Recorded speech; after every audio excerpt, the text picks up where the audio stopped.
Paris, June 1981. A man walks through the Bois de Boulogne, one of the most beautiful parks in the world, as the sun begins to set. He's dragging two heavy suitcases, sweat on his brow, eyes scanning the path ahead. To anyone watching, he looked like an ordinary man, a Japanese student, quiet, bookish, unremarkable. But inside those suitcases were the dismembered remains of a 25-year-old woman, and when the police finally caught him, he told them everything, and then walked free. This is the story of Issei Sagawa, and it will disturb you not just because of what he did, but because of what happened after.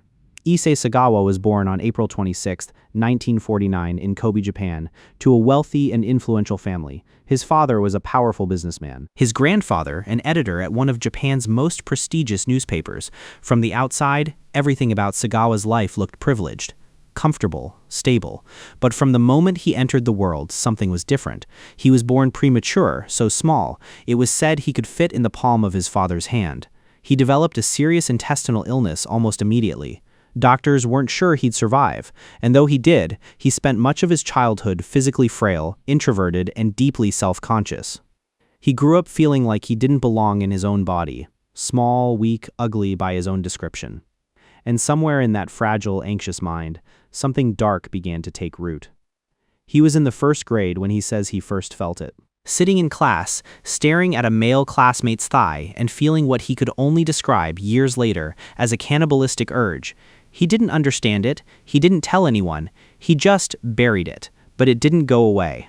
Through his teens and early 20s, the obsession deepened. He was drawn to tall, healthy Western women, everything he felt he was not.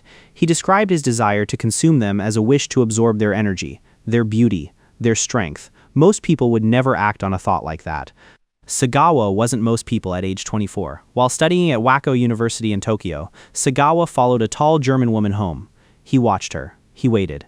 And then, in the middle of the night, he broke into her apartment while she slept. His plan was horrifying, to cut a piece of flesh from her body and leave before she woke. She woke up, she fought back, she screamed, she pushed him to the ground and threw him out. Sagawa was arrested.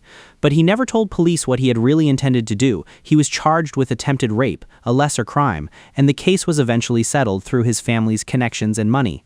He walked away without prison time. A warning sign ignored.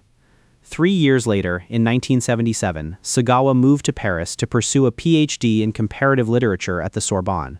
His father paid for everything. He was 28 years old. He was brilliant. He was deeply, profoundly dangerous, and now he was unsupervised, thousands of miles from home in one of the most cosmopolitan cities in the world. In Paris, the urges became harder to ignore. By his own admission, he brought women back to his apartment almost every night, sometimes paying for company. Each time he would try to go through with what his mind demanded. Each time something stopped his hand. He described it like his fingers simply froze. He lived this way for 4 years. A brilliant student by day. A man at war with himself by night. Then, in one of his literature classes, he met a woman named Renée Hartevelt. She was 25 years old, Dutch, and studying at the Sorbonne. She was warm, kind, and strikingly beautiful, nearly 6 feet tall compared to Sagawa's 4'9" frame. Where the other French women he'd encountered seemed out of reach or cold, Renée was friendly. She treated him like a peer, like a friend. That, tragically, made things worse. Sagawa began engineering reasons to spend time with her.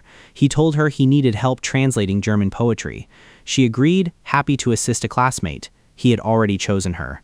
He later told investigators he selected her specifically for her health and beauty qualities he felt he would never possess. In his warped logic, consuming her would allow him to absorb those qualities, to finally become complete. On the evening of June 11, 1981, Renée Hartevelt arrived at Sagawa's apartment at 10 Rue Erlanger. She sat down at his desk, her back to him, and began reading poetry aloud. He had a rifle hidden in the room. He crept up behind her. He pulled the trigger. The details of what happened next are difficult to recount. They are deeply disturbing. But they are also part of the historical and legal record, and they matter to understanding how this story ends. Sagawa said he fainted at the sight of what he had done. When he came to, he carried out what he called his plan. He spent the next 2 days inside that apartment, doing things no script should have to describe in full. He consumed parts of her body. He preserved others. He photographed everything, images that would later be introduced as evidence. On June 13th, 2 days after the murder, he packed what remained of Renée Hartevelt into 2 suitcases and carried them to the Bois de Boulogne. His plan was to dump them in a lake, but 2 joggers noticed something dripping from the bags. They called the police. Sagawa was arrested on the spot. When detectives questioned him, he didn't deny a single thing. He told them everything, calmly, in detail. I killed her to eat her flesh. Here is where the story takes a turn that is, in its own way, just as disturbing as the crime itself. French authorities evaluated Sagawa and declared him legally insane, unfit to stand trial. He was committed to a psychiatric institution rather than prosecuted. No trial, no conviction, no sentence. The Hartevelt family was devastated. The public was outraged, but the legal machinery had spoken then. In 1984, Sagawa's wealthy and well-connected father began working to have his son transferred back to Japan. Through a combination of legal maneuvering and diplomatic pressure, Sagawa was deported. When he arrived in Japan, psychiatrists there examined him and reached a very different conclusion. He was sane. His crime, they determined, was driven by sexual perversion, not mental illness, which meant he should stand trial for murder. But there was a problem. The French government had sealed all the case documents because there had been no formal trial, there was no formal record to share. Japanese prosecutors needed that evidence to bring charges. France refused to hand it over. Without access to the evidence, Japanese authorities had no legal basis to prosecute. And so, on August 12, 1986, 5 years after he murdered René Hartevelt, Issei Sagawa walked out of Matsuzawa Psychiatric Hospital. A free man. Legally untouchable. What happened next is one of the strangest chapters in the history of crime. Sagawa didn't go into hiding. He didn't disappear.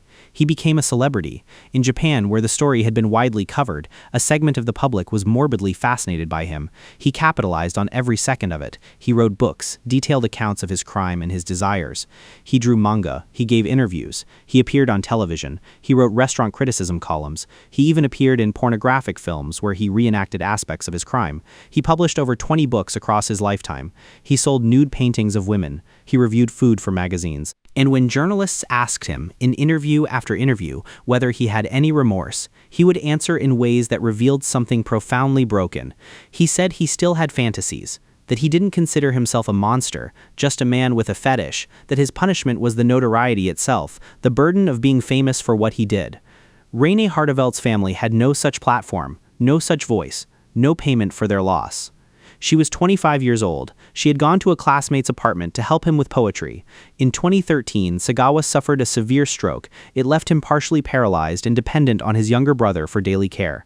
The celebrity appearances stopped. The books slowed down. The man who had lived off the infamy of his crime was now frail again, just as he had been at the very beginning.